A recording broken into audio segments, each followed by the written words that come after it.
Вітаю, мене звати Любомир Ференц, і ми продовжуємо інформаційний вечір на телеканалі АТР.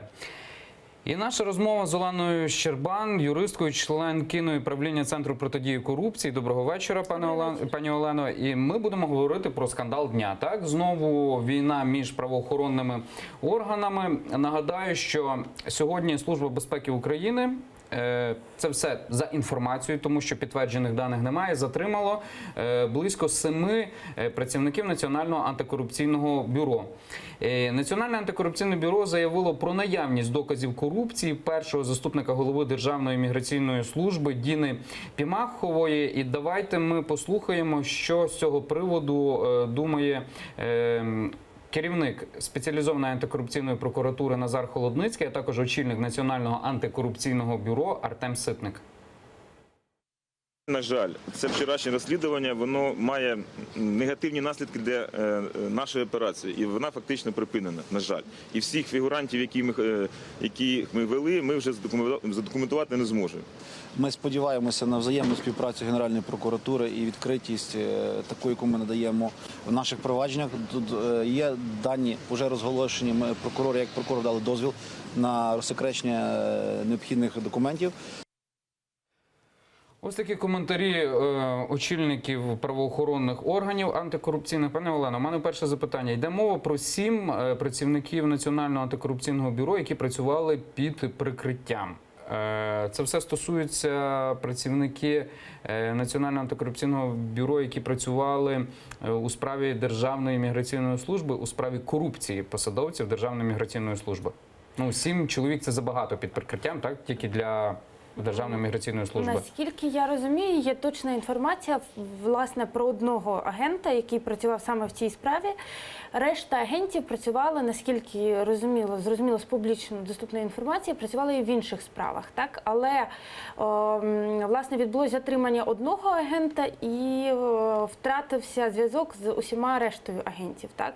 Внаслідок чого... Рештою агентів це яких? Рештою 6 агентів, які, власне, працюють в інших агентських операціях НАБУ, в тому числі поза операціями, пов'язаними з міграційною службою, так?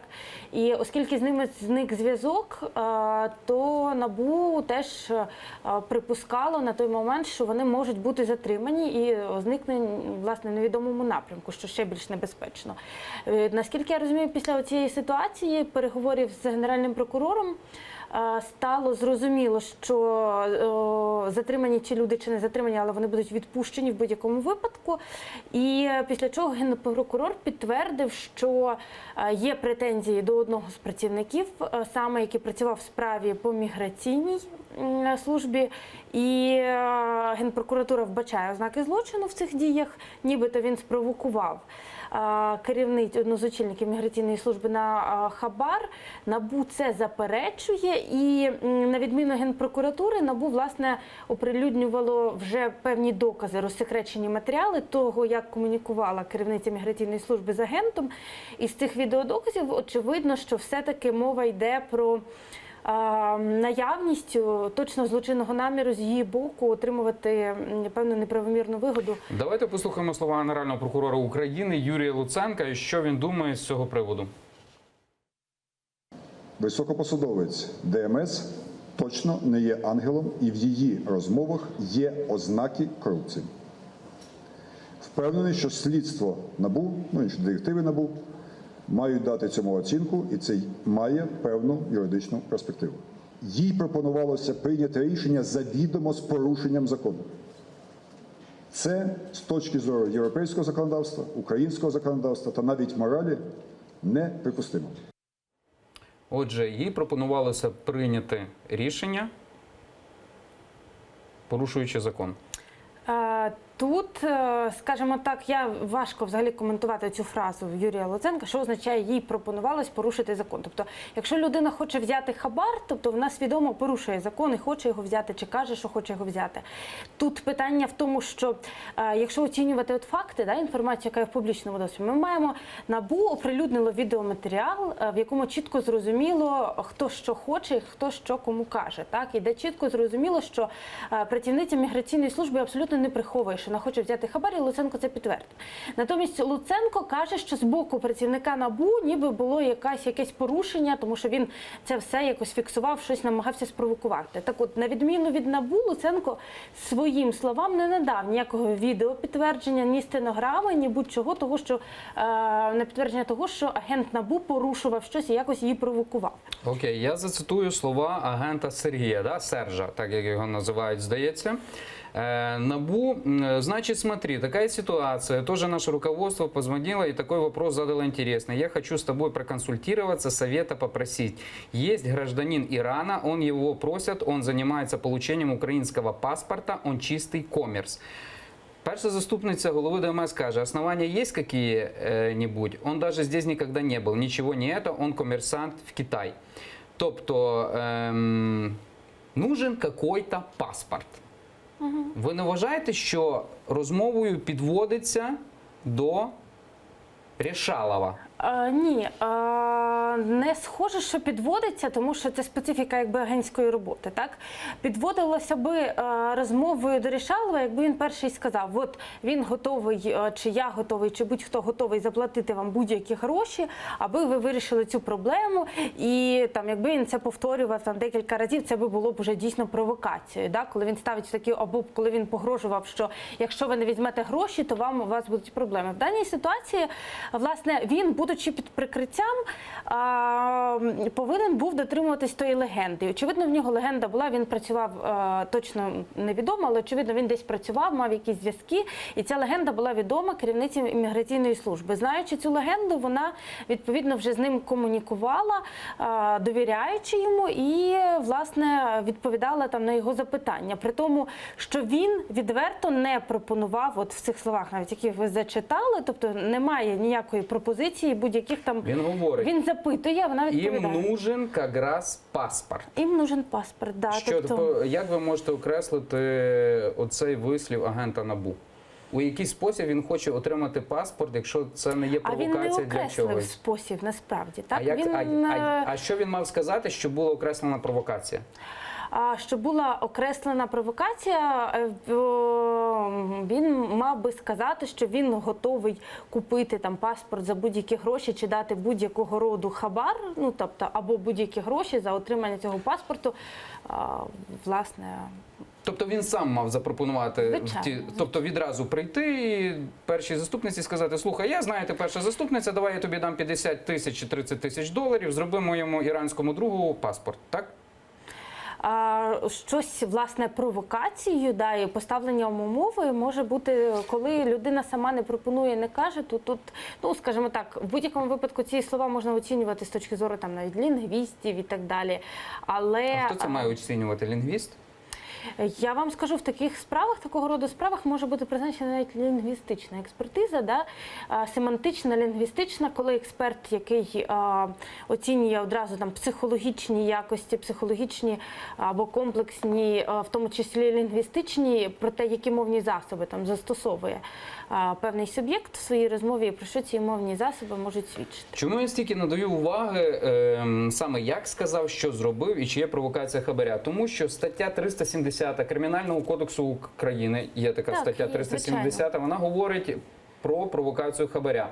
І ось що вона каже. Провокація хабаря, тобто свідоме створення службовою особою обставин і умов, що зумовлюють пропонування або одержання хабаря, щоб потім викрити того, хто дав або взяв хабар, карається обмеженням волі на строк до 5 років або позбавленням волі на строк від 2 до 5 років. Те саме діяння, вчинене службовою особою правоохоронних органів, карається позбавленням волі на строк від 3 до 7 років.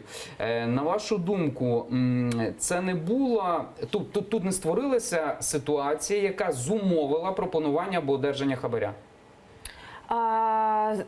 Сам по собі створення ситуації, тобто я хочу звернути увагу, що мова йде про умисні дії щодо створення ситуації. Тобто мова йде про те, коли особа свідомо хоче спровокувати іншу на дачу хабаря. Так? Тобто тут не діяв агент, не свідомий чи як? Коли діє агент, так, то він, власне, це специфіка агентської роботи, її треба розуміти. Агент – службова особа правоохоронного органу? Так. звичайно, службова особа правоохоронного органу, який попадає в конкретну ситуацію, власне, налагоджує там певного роду зв'язки з певними посадовими особами, так, і створюється така ціла історія. Да? Тобто тут треба оцінювати цю ситуацію, як ця комунікація відбувалася між агентом, яким чином там відбувалося знайомство, як вона його сприймала і так далі. Тому провокація – це і поставлення особи в умови, це коли це робиться свідомо. Наприклад, приходить правоохоронець приходить один раз, другий раз, третій, посадова особа відмовляється, а людина намагається, наполягає на дачі їх хабаря. Або є такі ситуації, коли навіть погрожують, коли ставлять в такі, насправді такі ситуації є. І, до речі, дуже багато є таких ситуацій, коли правоохоронці дають хабарі, в реєстрі судових рішень, дуже багато рішень читала, дають хабарі, власне, на замовлення. Да? От провокують такого роду ситуації, коли потрібно там позбавитись якоїсь службової особи, так, її зняти з посади, так, тому Але створюються правоохоронці такі... не використовують себе, а вони використовують якусь іншу людину. Інколи себе, інколи іншу людину. А які це Тобто кейси? є такі ситуації, коли і себе, коли і іншу людину. Тобто от в статті, які ви зачитали, в першій частині мова йде про іншу людину, а в другій частині мова йде якраз про правоохоронця. Власне, про правоохоронців, тобто що передбачав законодавець в цій ситуації, коли правоохоронець для того, що там, наприклад, закрити свою статистичну чи якусь звітність, коли він там розслідує якусь справу, до нього приходить хтось з працівників, ну, тобто будь-яка особа, яку він, наприклад, розслідує, да, і він починає ставити її в таку ситуацію, що вирішення там якогось питання в цій кримінальній справі залежить від якоїсь певної суми коштів і так далі. Коли ця особа пропонує, її просто... Ну, дивіться, ви говорите, що існує дуже багато кейсів. На мою думку, що Служба безпеки, вона вирішила відродити майже мертву статтю про провокацію хабаря. Я ніколи не чув, наприклад, що були такі голосні кейси. Кейсів, Це мертва стаття. Це мертва стаття, так, насправді мені кейсів... просто дивно від вас чути, що дуже багато таких випадків є. Це мертва стаття. Таких випадків дуже багато є. Я маю на увазі, є багато дуже випадків, коли фактично справа в тому, що це ніхто не розслідує. Да? Вона мертва з тої точки зору, що по ній немає вироків. Так? Тому що коли правоохоронці насправді провокують хабарі, роблять це на замовлення, то зазвичай відкривається справа якраз до тої особи, яка спровокована, розумієте? І ця справа направляється до суду. А таких правоохоронців, ніхто не розслідує. Вони виправдані. Ну, наприклад, от відкриваємо справу, так, Державний реєстр судових рішень, наприклад, там була справа Красноградський районний суд, так? Хабародавець розповів, що 16.04.15 року зранку співробітники СБУ дали йому $300 та надали вказівку спровокувати слідчого на отримання цієї суми, а коли останній відмовився, ввечері того ж дня вручили йому $1100, які помітили фарбою.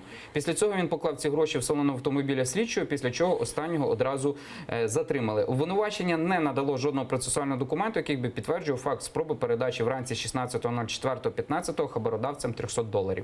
Є багато. Історія от по жовтню тільки раз, два, здається, 2 історії в вересні. Тобто сама по собі справа, вона існує.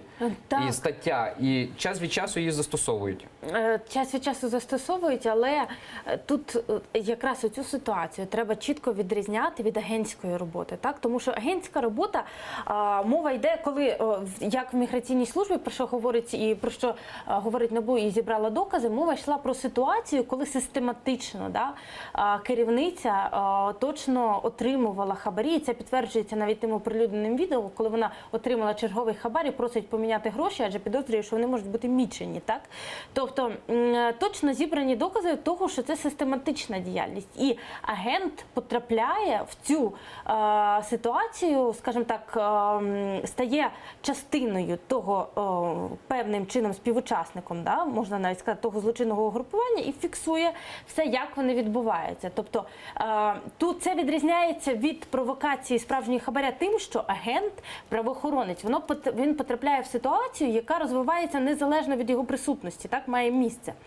А коли ж має місце насправді провокація, то ситуація з хабарем виникає виключно з ініціативи правоохоронця, так? Тобто і вона би не розвивалась і не мала б місця, якби не провокація з боку правоохоронця. В агентській роботі, тобто зовсім інший підхід і зовсім інше розуміння цієї ситуації з боку різних сторін. Агент потрапляє вже в діючу фактично схему, в діюче злочинне обгрупування, яким це займається, просто фіксує це.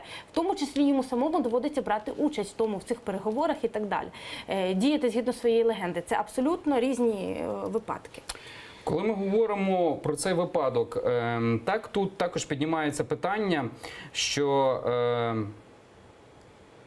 НАБУ треба надати дозвіл на прослуховування, тому що СБУ цього ніколи би не зробило, так не затримало би агентів Національного антикорупційного бюро, якщо б вони мали автономне прослуховування. На даному етапі прослуховування здійснюється тільки співробітниками Служби безпеки України. Все правильно я зрозумів? Правильно. Тут ситуація в тому, що сам прослуховування, власне, здійснюється, беруть участь в ньому детективи НАБУ, але вони не можуть робити це напряму, а лише з використанням ресурсів Служби безпеки. Так?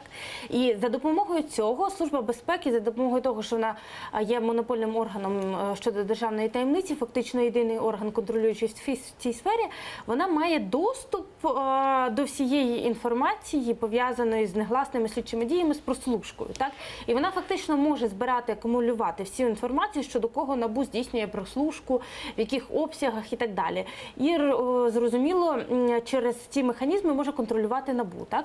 Що там відбулося, як відбулася ця ситуація з агентом, виходячи з тої публічної інформації, яку оприлюднило НАБУ. Власне, НАБУ почало свою агентську операцію, зафіксувало і отримало вже, власне, підтверджені дані про те, що людина хоче взяти хабар, да, і почали вже це фіксувати. Вона підтвердила, що вона візьме хабар, підтвердила навіть за що, описала схему, як це буде відбуватися, попросила гроші. І в цей момент Служба безпеки на неї вийшла і фактично її завербувала. Попередила її про те, що НАБУ цю ситуацію відслідковує. Після чого вона відмовилася від взяття хабаря від агента, так, і, власне, ну, як би мовити, так би мовити, просто проігнорувала. Так. Агент змушений був надалі підтримувати з нею контакт, тому що якби він зник просто, да, вона б дійсно запідозрила, що він намагався ще якось цю ситуацію далі розвивати. І в якийсь момент від неї надійшла ще одна пропозиція, очевидно, вже ініційована працівниками Служби безпеки, які на неї вийшли, про те, що створити подібну ситуацію з агентом НАБУ ще раз для фіксації вже відповідних його дій. І, власне, зрозуміло, що на цей момент Служба безпеки вже вела як керівницю міграційної служби, так і агента НАБУ. І в той момент, коли вона повідомила про певну ситуацію... А давайте послухаємо, так, заступницю Державної міграційної служби України про те, що вона думає і що вона говорить. Він продовжив таке пропонування, але ж при цьому зазначив, що за це може бути певна грошова винагорода. Після того я йому зазначила, що за такі дії передбачена законом відповідальність. Але ж він мені сказав, що тоді я буду вимушений звернутися до інших осіб. І в заяві у мене зазначено, що це Сергій Тітенков, представник фонду арабського інвестиційного Мубадала. Я абсолютно не знала, що він є представником або працівником Національного антикорупційного бюро. Ось так. Така ситуація. У мене таке запитання. Агенти НАБУ, вони Кримінальний кодекс знають? Знають, звичайно. Ви розумієте, що в нашій країні закон як дишло? Ви погоджуєтеся зі мною? В якійсь мірі так. Вони про статтю 370 знали? Знали, і я вже пояснила, чим стаття, на які ситуації, власне, поширюється 370 стаття. Вона точно не поширюється на агентську роботу. І сказати, тобто... Підождіть. Олена, давайте так от. Ви юрист. Так. В межах якого правового поля і якого кодексу діє агент Національного антикорупційного бюро. Діє Ви в межах- сказали, що це не поширюється на агентську роботу. Тоді за яким кодексом діє агент НАБУ? Агент НАБУ, Кримінальний кодекс передбачає відповідальність за правопорушення, якщо вони вчинені. А діє агентська робота, вона здійснюється у відповідності до закону про оперативно-розшукову діяльність. Все правильно. А оперативна розшукова діяльність, вона керується чим? Відповідно законом про Яким? оперативно-розшукову діяльність. Це що? Де цей закон написаний? В смислі, як? Де Ну, він тобто написаний? закон він є, так, він керується законом про оперативну розшукову діяльність. Так. Це є окремий закон чи як? Так, Кримінальний окремий кодекс до цього нічого немає? Окремий закон і є ще кримінально-процесуальний кодекс. Тобто це фактично ці два нормативно-правові акти регулюють, які дії НАБУ може здійснювати і в яким чином фіксувати свою роботу. Значить, агент НАБУ також діє в правовому полі Кримінального кодексу. І Кримінального процесу. Так, Кримінальний кодекс – це кодекс, який передбачає відповідальність, процес – це який передбачає процедуру. Тобто НАБУ діяло згідно кодексу, який передбачає процедуру, відповідно до визначеної процедури, і не вчиняло дій правопорушень, передбачених Кримінальним кодексом при цьому. Отже, в цьому випадку Кримінально-процесуальним кодексом агент не мав керуватися. Кримінально-процесуальним він керувався і керувався, тобто це різні кодекси, так? Кримінальний кодекс і кримінально-процесуальний кодекс – це різні Кримінально-процесуальний і кодекси. закон про оперативно-розшукову діяльність. Все правильно. Так. Тобто в цьому випадку стаття Кримінального кодексу України на цього агента не розповсюджувалася? Ні. Очевидно, не розповсюджувалась через те, що... Чітко ні чи очевидно не розповсюджувалася? Ви знаєте, от чітко ні, я можу вам сказати, от коли, мабуть, я побачу всі документи, так, всі ці переговори і операції. Чітко ні, тому от прямо так зараз не готова сказати. Звичайно, адже це треба бачити. Чому я про це говорю? Ми зідзвонювалися з речником Міністерства внутрішніх справ, так, Артемом Шевченко. Він сказав, ми хочемо стояти осторонь від ситуації, хоча Державна міграційна служба входить в їхнє підпорядкування. Так, це є один зі структурних підрозділів. І чому я говорю про це? Артем Шевченко, він відмовляється коментувати, однак в себе на сторінці він пише, що агенти НАБУ, працівники НАБУ, це колишні співробітники міліції, СБУ, податкової, які з різних причин припинили чи кинули роботу у своїх відомствах. Але їхні керівництво чомусь дозволяє працювати з держтаємницею, розкривати журналістам секретні оперативні матеріали, також відверто у порушенню Кримінального кодексу провокувати на вчинення злочину, нехтувати нормами КПК щодо підстав і процедур отримання дозволів і проведення негласних слідчих розшукових дій. Тобто він цей пост пише у відношенні до цієї справи. І в чому є велика проблема? Кримінальний кодекс – це є закон. Ви погоджуєтеся зі мною. Можна говорити, що закон як дишло в цій країні працює, але кожна правоохоронна структура цей закон трактує на свій лад. І ми тут навіть це проблема. І генпрокурор трактує на свій лад, абсолютно інколи говорить абсурдні речі. І навіть тут з вами у студії ми не можемо дійти якогось спільного знаменника. Я цитую Міністерство внутрішніх справ, я не є юристом. Я запитуюся вас, чи 370 стаття розповсюджується на ту річ. Це що було, розумієте? От зараз ми тут говоримо, і суспільство до кінця не може зрозуміти, хто прав, а хто винуват. Тут для того, щоб зрозуміти, власне, так, потрібно аналізувати факти і докази, які є в... От що ми з вами маємо? Ми маємо відео, яке оприлюднило НАБУ, так?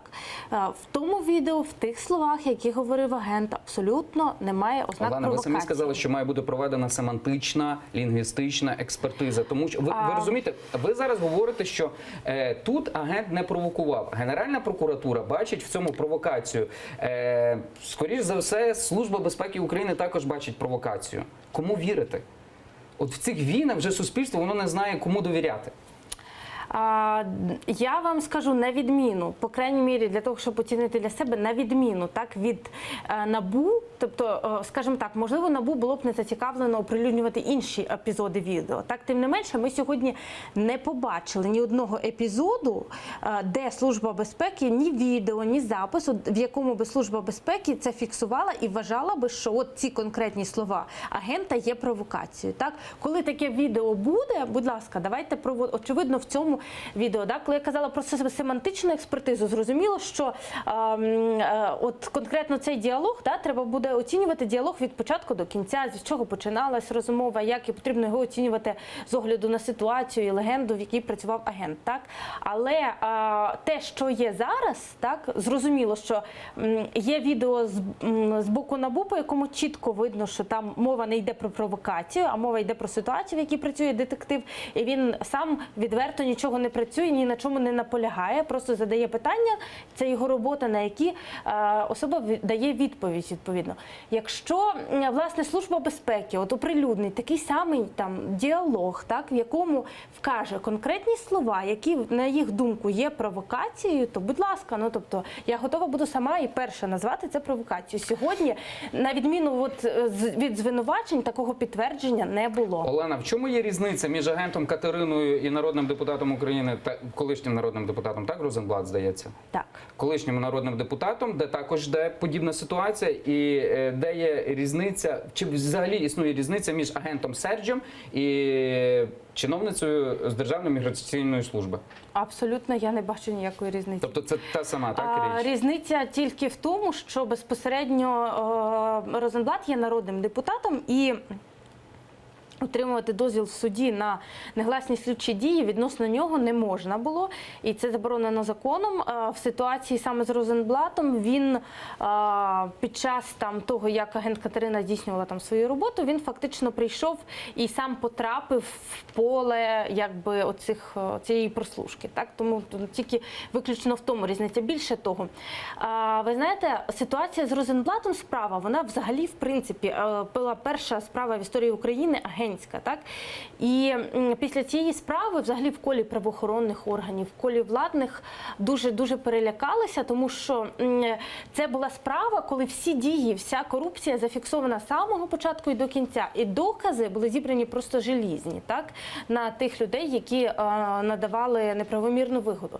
І, власне, тому очевидно, що провладні структури поставили собі після цього завдання абсолютно дискредитувати всю цю агентську роботу, щоб таких операцій надалі не було. Адже, крім Розенблата, було викрито, власне, цілу мережу посадовців. Це і судді, і прокурори, і земельні чиновники, і так далі. Олена, дуже коротко. Взагалі ситуація є дуже крихкою. Ви погоджуєтеся, так? Крихкою, так, тому треба більше доказів. От, наприклад, є стаття 370, як тепер з цією 370 статтею «Провокація хабара», у якому звинувачують, наприклад, агента НАБУ, Служби безпеки України, можна щось буде доказати в суді? Можна чи ні? З того, що є в публічному доступі, я не бачу таких доказів наразі. Не представила Служба безпеки їх. Дякую Олені Щербан, юрист і член управління Центру протидії корупції. Мене звати Любомир Ференц. Вже за кілька хвилин дивіться програму «Прайм» з Христиною Бондаренко.